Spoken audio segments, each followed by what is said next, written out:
all those findings, all the learnings, we combined together in a book.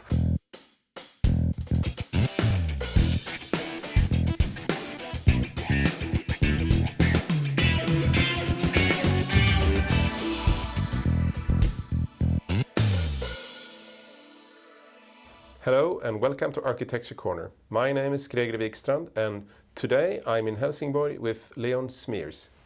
Welcome, Léon. Thank you. Léon Smiers. I've been in the Oracle field for some 25 plus years now, working for Capgemini as a solution architect where I help large projects start up and implement. There are so many kinds of architects. What is a solution architect?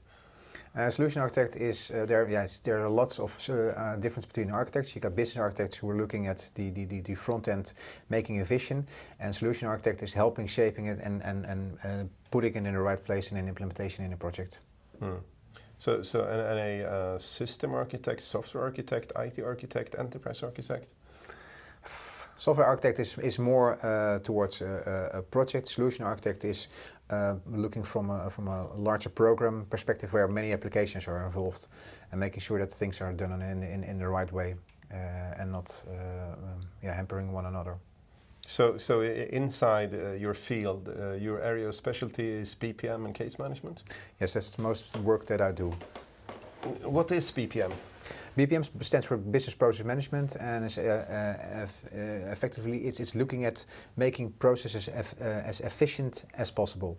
So making sure that the execution of a process is as cheap as possible with the related means involved. So is there a relationship between Lean and BPM? Yes, there's a direct relationship between Lean and BPM. Lean is aimed at doing things in a cheap and efficient possible way, and BPM is an implementation of Lean. Okay, but case management, that is about handling those things that are not in the standard process, exception handling, is that right? Yeah, the big difference between BPM and case management is BPM is as I just said, aimed at doing things efficient, and case management is aimed at reaching a goal, no matter what the road is. So with BPM we know exactly how to reach a goal and how to do the things. So that's the easy way. Case management, there are a lot of roads that go towards the same goal. And often case management and BPM go hand in hand because parts of the case management can be implemented and done via BPM, but not always. A year ago there was a report from the National Auditor in Norway which concluded that handovers between primary care and hospitals was not done correctly, and that led to patients not getting the care they needed. Yeah. So is that an area where BPM or case management will help? I think both. What you need to, one of the things that is included in case management, and going back to case management, you just mentioned that case management is about exception handling. That's not it. Exception handling is part of case management, but the case management is also that there are different milestones to be defined that define the life cycle of the case. So, for instance, in the handover moment, that's the milestone, and the handover can be implemented by several or one or two BPM processes that just made sure that the handover towards the next phase is done in a proper order. I've heard people say that, we couldn't really use BPM because we have so many different processes. We have hundreds, thousands of different processes. Yes. Is that because, do they really have that many processes? Did they count them correctly, or could they streamline, or should they just give up and do case management? A bit of both. I think you can condense a lot of things in sort of generalized processes. So, for instance, if you look at the departments, for instance, Department of Environments, they have got a lot of investigations going on in industries and in hospitals and whatever. But when you condense them in a set of generalized case handlings, then most of the times you come in between 10, 20, 30, not more. So I think companies who have thousands and thousands of processes, they just should try to generalize it into standardized ways, and then it's also easier to guide them and track and trace them what's going on down there, and define KPIs on the performance. People have been doing business processes for thousands of years, and Yes. case management for thousands of years. And what's different now? The big difference now is that we have the availability of so much more data, of so much more computing power to combine things together to make, first of all, the processes more efficient, so we don't get that many exceptions within a process, and helping guide the knowledge workers in a case faster towards a goal with the best help there is.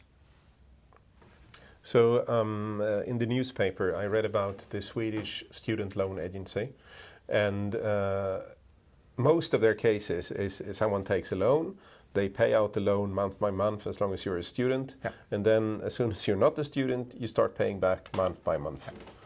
Yeah. It's a clear process. There is one decision in the beginning that you are a student and you're entitled to student loan. Yeah. And basically, well, they do some follow-up that you're still a student, but basically then there is a decision that now you're not a student anymore and you need to start paying back. Yeah. That's not so much different than if we're talking about generalization, then paying your mortgage. And paying your mortgage also, at one point you start paying according to a scheme that is well defined. And if everything goes as planned, then it's all automated and there's no problem. But if at one point we go to a situation where, for instance, the student or the housekeeper is not paying their bills, then you need to have a whole set of actions in place that need to be done. And it can end up that at one point the student can be called to trial in order to make sure that he's going to pay. So in the normal case, there is a late payment, you send out the reminder, then you send it to etc.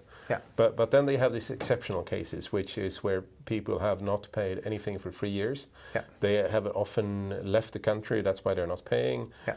And maybe they're in Brazil, maybe in the US, etc. Yeah. And then it's about finding a private investigator to even find the person. It's about finding a lawyer to sue them, and suddenly it's a much more complex process, and that's where case management kicks in. That's exactly where case management kicks in. But still, you have the same milestones. At one point, you need to do you go into court. But before that, you have several steps where you can do extra investigations in order to get clear why is the student, the ex-student, not paying anymore. And it can be maybe he's still living in Sweden or wherever, and having a problem with. Financial problem. He lost his job or something like that, or he just fled the country, and then you need to do other investigations. But what you can do with this is a typical case that you can condense into a generalized form, which is called incident management. So, you know that something is going to happen. You don't like it at one point, but you need to.